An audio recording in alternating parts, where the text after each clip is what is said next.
네, 여러분 안녕하십니까. 뉴스와이드 시작하겠습니다. 통일교 한학자 총재가 결국 구속됐습니다. 이유는 역시 증거인멸 우려.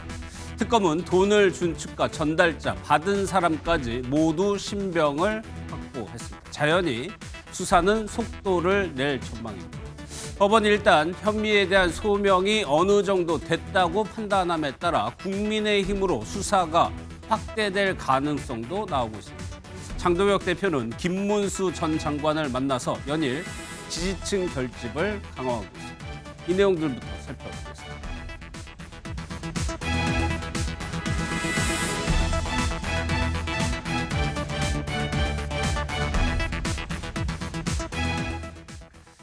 네, 두 분과 시작하도록 하겠습니다. 복귀왕 더불어민주당 의원 김근식 전 국민의힘 비전전략실장 나오셨습니다. 어서 오십시오. 예. 안녕하세요. 장동혁 대표가요, 오늘 전당대회에서 경쟁자였죠. 근소의 차이로 이겼던 적이 있습니다. 김문수 전 장관을 만났습니다. 그 영상부터 좀 보겠습니다. 오랜만에 뵙습니다. 예. 일찍 외셨어야 되는데 요즘 워낙 이런저런 일들이 많이 막 바쁘시죠. 여기저기서 폭탄이 터져서 당내 여러 상황이 어려운 상황이고 인사도 드릴 겸 이렇게 뵙자고 청을 드렸는데 흔쾌히 시간 내주셔서 감사합니다. 정말. 우리는 시간이 많으니까. 아니 그래도 이렇게 지혜도 주셨으면 좋겠습니다. 열심히 잘 하시는데 지금 얼굴이 더 좋으시네. 그게 아니라 언론에 공개된 무드 발언 분위기는 뭐 좋았습니다. 김근식 실장님께 여쭤봐야 될 것 같아요. 주말에 대구에서 장애 집회했고 지금 국민의힘은 장애 투쟁 중이에요. 네. 김문수 전 장관을 장동혁 대표가 따로 만난 이유는 뭐라고? 우선 뭐 의례적으로는 전당대회 때 최종 결선까지 갔던 예. 경쟁자였기 때문에 전당대회가 끝난 만큼 다시 그 경쟁자였던 사람을 모시고 이야기를 듣고 하는 것은 뭐 저는 자연스러운 정상적인 만남의 모습이라고 생각합니다. 예. 다만 이제 시기적으로 보면 앵커께서 말씀하신 것처럼 지금 우리 국민의힘이 지난주부터 시작해서 장애 집회로 일단 방향을 틀고 있는 상황이기 때문에 예. 잘 아시는 것처럼 김문수 전 후보 같은 경우는 시종일관 장애 투쟁의 중요성을 이야기하셨던 분입니다. 그러니까 예. 그 전당대회 당대표로 출마했을 때부터 총통 독재, 이재명 독재와 싸우겠다. 예. 그리고 실제로 당원 압수수색이 들어왔을 때도 거의 열흘 넘게 아마 당사에서 계속 농성을 했던 그런 전투력을 보였던 분이기 때문에 시기적으로 보면 그래서 지금 말씀하신 것처럼 행여라도 장애투쟁으로 방향을 선회하면서 김문수 후보와의 어떤 정치적인 지지, 정치적인 동력을 좀 받으려는 게 아닌가 이런 해석이 나오고 또 그런 기사가 나옵니다만 예. 저는 꼭 그렇게 하려고 일부러 시기를 택했다고 보지는 않고 지금 상황에서는 대선 전당대회 이후에 경쟁했던 서로 선의의 경쟁했던 사람으로서 예. 이야기를 듣고 당의 원로기 때문에 지혜를 듣고 당이 예. 어떤 방향으로 가야 될지 여쭤보고 서로 논의하는 그런 자리가 아니었을까 싶습니다. 그러니까 기자들이 빠지고 그 말씀하신 그 지혜, 어떤 지혜를 얘기를 네. 나눴는지는 아직까지 모르죠. 정확히 네. 모르겠지만 말씀하신 대로 김문수 전 장관은 굉장히 강경하거든요. 네. 이재명 대통령에 대해서 범죄자가 대통령에 당선됐다고 얘기할 정도니까 지금 국민의힘의 그 흐름을 더 강화시키려고 하는 걸까요? 저는 우선은 대구에서부터 장애투쟁을 시작한다는 것 자체가 네. 좀 황당한 결정이고 국민적인 동의를 받지 못할 거라고 봐요. 예. 지금 장동혁 대표의 행보는 김문수를 만난 것처럼, 김문수 전 장관을 만난 것처럼 당내의 리더십들을, 이 흩어져 있는 리더십들을 다 찾아서 하나의 큰 리더십을 만드는 것이 장동혁 대표의 숙제라고 보거든요.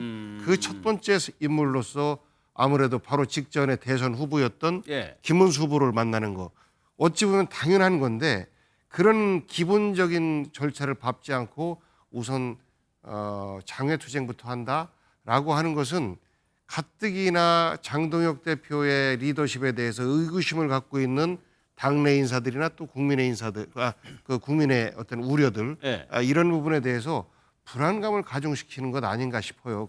저는 그러니까 그런 장애투쟁 전에 만났어야 된다는 거죠. 장애투쟁 전에 만났어야죠. 만나려면 그리고 네. 그런 지혜들을 모았어야죠. 그리고 김문수 전 장관이 아무리 그 경선 과정 속에서는 뭐 상대 자기랑 맞상대였던 이재명 현 대통령에 대해서 비판하고 뭐 끌어내려야 된다 이런 말을 했더라도 예. 이게 이제 당내 선거가 끝나고 나서는 어쨌든지 간에 국민 통합의 길로 가야지 정상인데 그런 메시지들을 수정할 수 있는 어떤 그 시간과 공간조차도 안 줬던 지난 시기였거든요. 그리고 나서 예. 곧바로 당내 경선 때의 메시지가 현실로 나타나서 장애투쟁으로 연결되는 이런 모습들을 보면서 저는 현재 국민의힘의 그 흐름이 굉장히 우려스럽고 김문수 전 대표 전 장관과 만남에서 저는 조금 더 지혜롭고 현실적인 이야기가 나왔으면 좋겠어요. 그러니까 이재명 대통령과 현 민주당에 대한 견제를 당연히 해야 되겠죠. 네. 야당 입장에서는 네. 그를 위한 국민들을 바라보는 여러 가지 방책들을 논의해야 되는데 지금은 국민은 바라보지 않고 오로지 한 극단에 서 있는 지지층만 바라보고 이러저러한 당의 정책들 방향들이 결정되는 거 아니겠습니까? 예. 그래서 저는 장동혁 대표가 얘기한 저 지혜라는 것이 김문수 전 장관이 갖고 있었던 거기에 여러 가지 의정 활동과 그리고 저분이 강경 노선만 갖고 있었던 건 아니거든요. 예. 싸울 때는 세게 싸우지만 또 타협할 때는 타협할 줄도 아는 그런 경험과 경륜을 갖고 있기 때문에 그런 지혜를 나눠주는 이런 자리가 됐었으면 하는 그런 희망을 가져봅니다. 예. 장동혁 대표가 교회 관계자들 연이어 만난 데 이어서 어제는 조계종을 예방을 했는데 이제 뭐 절에 가면은 인사하는 방법이 따로 있죠. 합장이라고요. 약간 좀 전에 정치인에서는 보지 못한 모습이 나왔는데 이 부분 한번 짚어보도록 하겠습니다.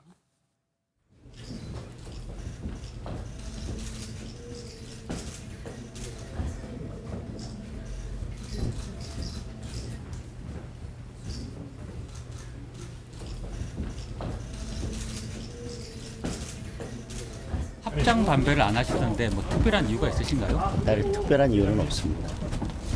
종교적 소신인가요?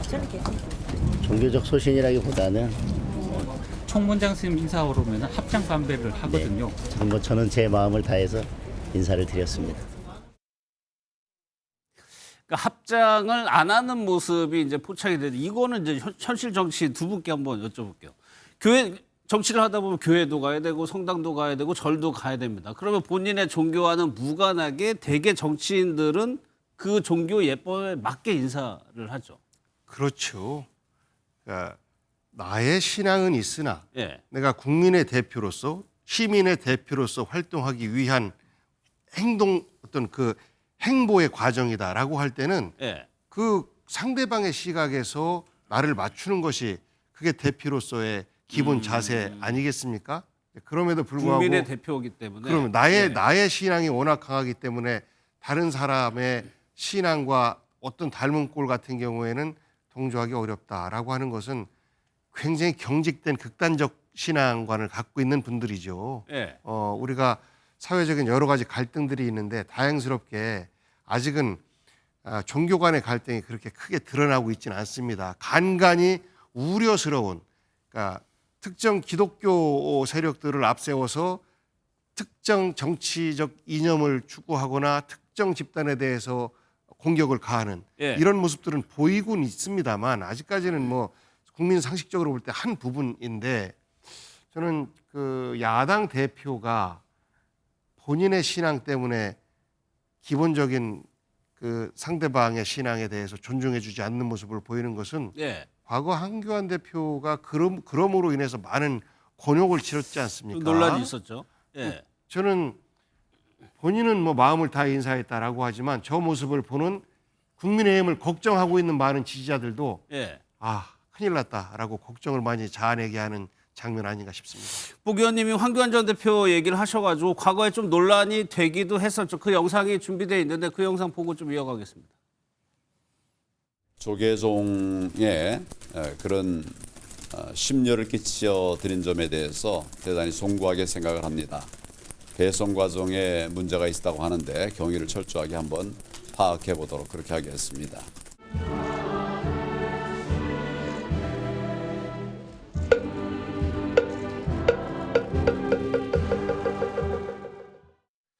당시 조계종의 육포 선물을 보내서 논란이 있어서 해명을 했던 건데 지금 이제 장동혁 대표를 전에 이제 황교안 전 대표 체제하고 좀 비교를 많이 합니다. 뭐 장애투쟁 때문에 네. 그렇기도 한데 이런 모습 어때요? 뭐 장 대표 얘기대로 정성을 다해서 마음을 다해서 인사하면 되는 거 아니냐라고 이제 장 대표는 얘기를 했거든요.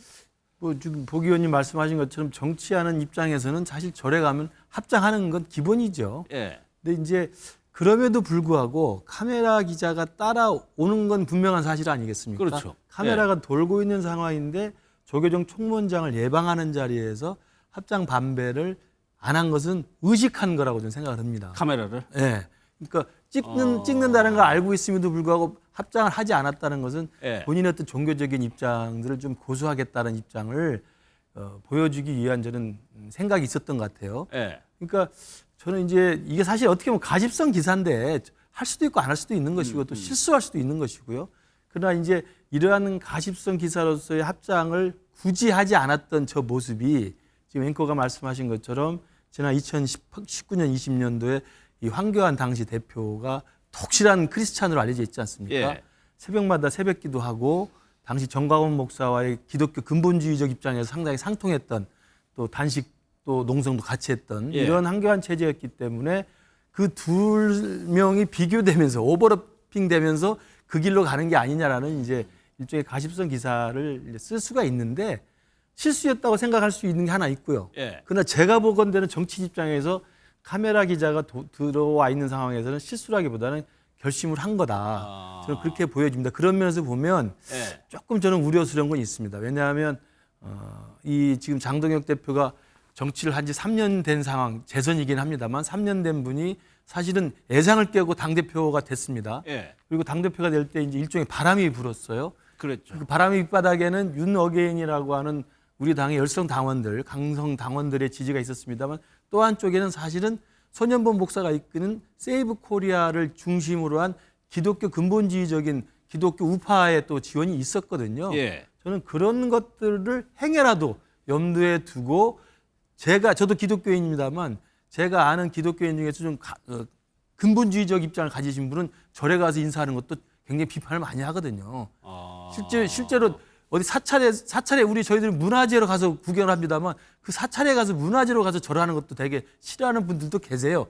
기독교인 중에는 혹시라도 이제 그런 기독교 근본주의적인 어떤 네, 분위기에 의식을 해서 합장을 안 한 거라고 한다면 조금 저는 돌이켜 볼 대목이 있는 게 아니, 아닌가 왜 싶습니다. 말씀하신 대로 그 지난주였나요? 손전부 목사 교회 가서 예배를 드렸죠. 드렸잖아요. 네. 그때도 그런 해석이 많이 나와서 그것이 이렇게 연결되는 측면 아니냐는 것 때문에 그렇거든요. 그러니까 그렇지 않고 실수였을 수도 있는데 카메라 기자가 있는데도 불구하고 그걸 의식하고 꼿꼿이 합장을 하지 않았다고 한다면 예. 그런 정치적 그 나름대로의 계산을 좀 하고 움직인 게 아닌가 싶습니다. 예. 그런데 과거 대통령 저희가 한번 찾아봤는데 뭐 시청자분들도 기억하시겠지만 이명박 전 대통령 뭐 장로였고요. 김영삼 전 대통령도 역시 개신교의 장로였는데 저희가 자료를 한번 볼게요. 그러면 여기 보면은 김영삼 전 대통령은 하지 않아요.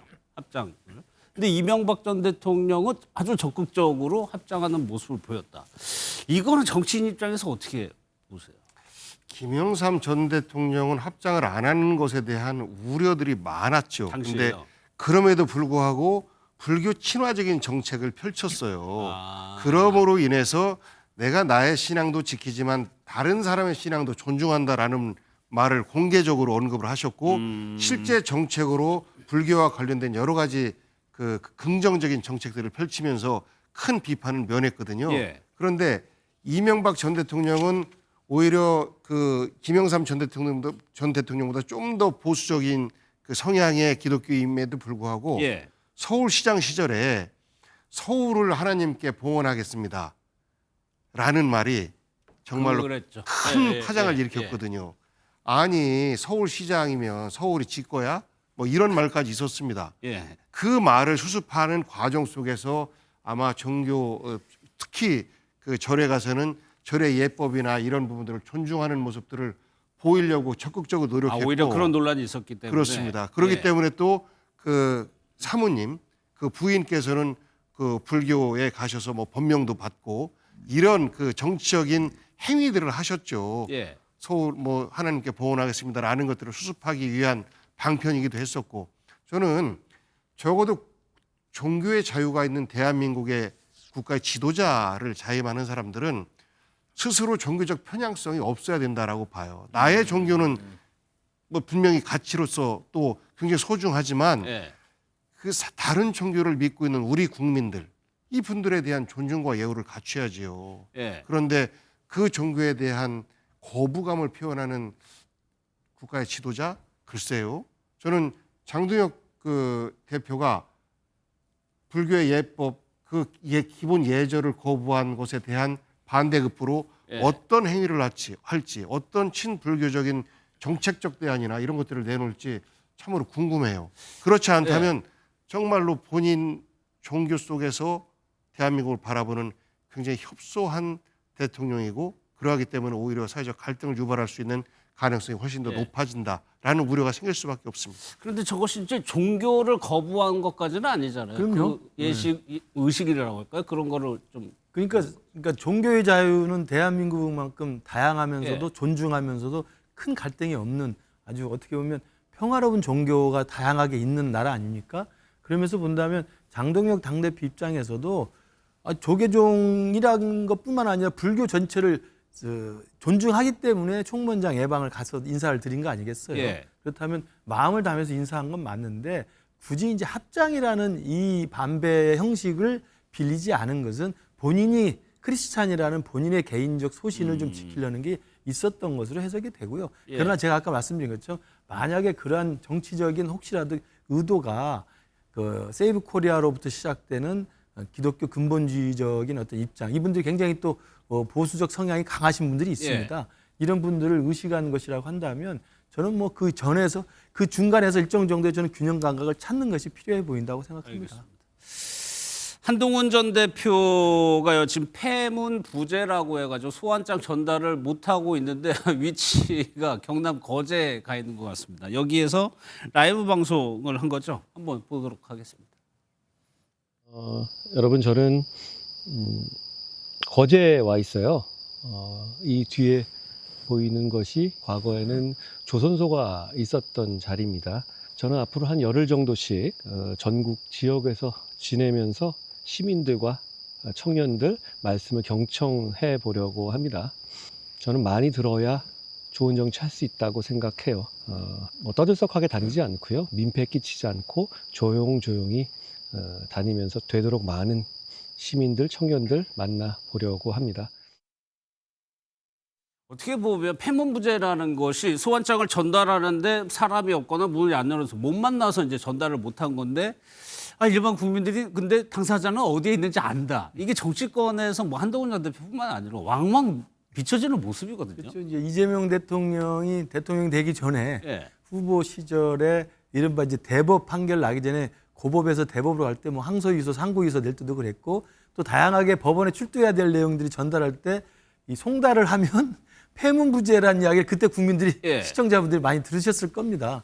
그러니까 일종의 가기 싫다는 것을 이제 정치적으로 표현하면 당연히 법원에서는 구체적인 그 법적 절차로서 송달을 하게 되고 송달이 전달이 안 되면 이제 폐문부재라는 그 단어로 정리가 되는 것 같아요. 그래서 아마 이제 지금 내란 특검 측에서 한동훈 전 대표를 참고인 신분으로 불러서 당시에 12월 3일 날 비상계엄 해제 결의안 표결 과정에서 국회 내에서 어떤 일이 있었는지를 좀 물어보겠다라는 것인데 이미 한동훈 전 대표가 일관된 입장을 밝혔죠. 책에서 자세히 쓴 건 당연하고요. 그리고 실제로도 이른바 당시 비상계엄 당시의 상황 관련돼서 방송국의 여러 가지 다큐멘터리들이 찍을 때 나와서 직접 인터뷰한 것도 있습니다. 이제 그런 내용들을 가지고 있기 때문에 아마도 참고인 신분으로 굳이 불러서 이른바 법원에서 증인 신분처럼 한다는 것은 이제 한동훈 대표 입장에서는 뭐 저도 이번에 전당대회 가서 많은 경험을 했습니다만 한동훈 대표에게 씌워져 있는 배신자라는 프레임이 있지 않습니까? 그러니까 국민의힘의 강성 당원들로부터 탄핵을 찬성해서 지금의 이 사태가 왔다라고 하는 배신자 프레임이 상당히 강하게 작동하고 있기 때문에 그것은 정서이자 감정입니다. 정서이자 감정인데 그런 분위기 속에서 만약 한동훈 대표가 지금 내란 특검이 불러온 데 가가지고 실제 그날 밤에 이런 일이 있었습니다. 추경호 원내대표가 이런 일이 있었습니다. 뭐 이렇게 보면 사실을 말해도 이게 고자질 비슷하게 되고 사실을 말하면 또 이게 배신자 프레임이 더 강화되는 이런 저는 정치적 우려가 충분히 있을 수 있다고 봅니다. 그러니까 국민의힘 지지자들이 그 부분을 유심히 보고 있다는 거죠. 당연하죠. 그렇지 않아도 지금 배신자 프레임으로 곤욕을 치르고 있는데 예. 그런 지금 그 법원에 출두하는 장면 자체가 얼마나 그 심각하게 곤혹스럽겠습니까? 예. 그래서 아마 내란 특검이 더 우선적인 것, 더 시급한 일을 먼저 하고 그런 다음에 절차에 따라서 예. 또는 정말 정치적 의도 없이 부른다면 그때 가겠다는 입장이기 때문에 저는 그런 맥락에서 어제 거제에 가서 아마 10박 정도의 민생 투어 일정을 소화하고 있는 것으로 알고 있습니다. 예, 저희가 뒤에 이제 특검 소식이 또 있기 때문에 뭐 자세한 법적인 건 뒤에 살펴볼 텐데 복 의원께서는 저 행보를 어떻게 보세요? 민심 청취하겠다고, 그러니까 전당대회 안 나가겠다고 얘기하면서 민심 청취하겠다고 했어요. 민심 한 열흘간 그 지역에서 듣고 또 라이브 방송, 그러니까 온라인, 오프라인을 동시에 하고 있는 방법이거든요. 정치적 활로를 찾고 있는 과정이다라고 보여지는데요. 예. 뭐 나름 거제도라고 하는 장소가 갖고 있는 상징성도 있기 때문에 좀 의미는 있다고 봐요. 그런데 패문부제 논쟁이 과거 이재명 그 당 대표였을 때 당시? 예. 그때는 대한민국이 떠들썩했습니다. 이재명이 도망갔다, 잔꾀를 부린다, 법꾸라지다 이렇게 막 세상에 들썩들썩하게 공격을 해왔는데 실제 그 당시에 이재명 당대표는 나는 지금 집에 없고 집은 비어 있으니 집으로 가지 말고 예. 국회로 갖고 와라, 회관으로 갖고 와라라고 해서 그 받았거든요. 마찬가지로 그 비판에 앞장섰던 분이 한동훈 전 대표였었어요. 그러면 이런 논란을 키우지 말고 스스로 어디로 갖다 달라, 나는 지금 집에 갈 수 없고 이런 정치 행위를 하고 있으니까 어디로 갖다 달라라고 조정을 하면 이런 논란이 왜 생길까요? 예. 안 생깁니다. 근데 말씀하신 것처럼 말씀하신 것처럼 본인이 곤란하거든요. 예. 어쨌거나 본인이 몸담고 있는 집단으로부터 배신자가 될 수도 있고 또 한편으로는 여러 가지 공개적인 언론이나 이런 데서 그날의 그 행위들 과정에 대해서 설명했다라고 하지만 정말로 책임이 뒤따르는 수사 과정에서의 진술은 또 다를 수가 있거든요. 그리고 이런 것들이 뒷받침될 때 내란과 관련된 수사가 좀 더 진척될 수 있기 때문에 한동훈 전 대표에게 참고인으로서 진술해달라라는 것인데 예. 저는 이 부분은 협조해야 된다고 봐요. 그리고 한동훈 전 대표와 한동훈과 함께하고 있는 국민의힘에 있는 분들, 이분들의 생로는 지금의 그 불법 비상계엄의 연장선인 내란, 이거를 어떻게 단절하느냐에 따라서 달려있다라고 봅니다. 만약에 그냥 지금처럼 뜨뜻미지근하게 그들과 절연도 하지 않고 같이 가는 것도 아니고 이 상태로는 저는 바꿀 수가 없다라고 봐요. 그래서 한동훈 대표도 애매모호하게 하지 말고 불법 비상계엄으로 인한 내란, 이 부분에 대해서는 스스로 칼같이 절연하고 가는 이런 모습들을 보일 때 국민의힘 내에서 또 보수를 지지하는 많은 분들로부터 미래의 희망이 한동훈이 아닌가라는 가능성을 볼 수 있는데 지금 이런 모습으로 볼 때는 글쎄요, 개인 정치인 한동훈이 살아남기 위한 몸부림 이 정도로밖에 안 보일 것 같습니다. 앞서 장동혁 대표 얘기가 나와서 하나 좀 이제 장동혁 대표가 보수를 결집시키는 행보를 하고 있어요. 한동훈 전 대표를 만날 가능성은 없을까요? 저는 그렇게 하는 것이 바람직하다고 봅니다. 저도 예. 아까 사실은 김문수 전 후보 만났을 때 그 이야기도 하고 싶었는데 예. 그러니까 김문수 후보를 만나는데 한동훈 대표를 못 만날 이유가 뭐가 있습니까? 예. 그리고 이미 이번에 전당대회 때 당대표 후보로 같이 경쟁했던 조경태 의원하고 안철수 의원 등은 이 다선 의원 모임에서 다 만났어요. 장동혁 대표가. 또 상임고문 등등 각 선수별로 또 의원들을 다 만나고 있기 때문에 저는 그런 일정한 절차가 지나간다고 한다면 저는 한동훈 대표를 당연히 만나는 것은 굉장히 서로에게 도움이 된다고 생각합니다. 요청이 오면 한 전 대표도 저는 응할 거라고 있죠. 생각합니다. 예. 왜냐하면 한동훈 전 대표의 행보가 거제도를 시작으로 해서 이제 전국을 좀 돌면서 그러니까 저는 그렇게 이해하고 있습니다. 라방에서는 정치적 발언들, 그러니까 그때 정치적 현안과 이슈에 대한 본인의 발언들을 파이팅 있게 해주고 예. 그다음에 라방에 없는 기간에는 현장에서 민심을 경청하는 겁니다. 아, 저도 예, 뭐 예. 어제 오늘 좀 소통을 했습니다만 주로 듣겠다는 거예요. 예. 가서 다양한 분들, 시장, 학교 앞에 대학생들, 그다음에 노동자들, 또 사무원들, 여성분들, 많은 분들 다양하게 듣겠다는 거, 라방에서는 말을 하겠다는 거거든요. 그렇게 좀 분리해서 이중 트랙으로 가고 있기 때문에 저는 열흘에 거제 일정을 마치고 올라오면 예. 저는 장동혁 대표가 한동훈 전 대표, 당 대표가 되면 전 대표를 만나는 건 다 예. 일상적인 그 과정입니다. 그런 맥락에서라도 한번 만나면 저는 지금의 당내에 있어서 일정한 어떤 이 갈등이라고 할까요? 예. 이런 것들도 봉합이 될 뿐만 아니라 한동훈 대표에게도 좀 도움이 되고 장동혁 대표에도 도움이 될 거라고 생각합니다. 민생행보로는 듣고 라이브 방송을 통해서는 말하고. 발언하고. 예. 알겠습니다.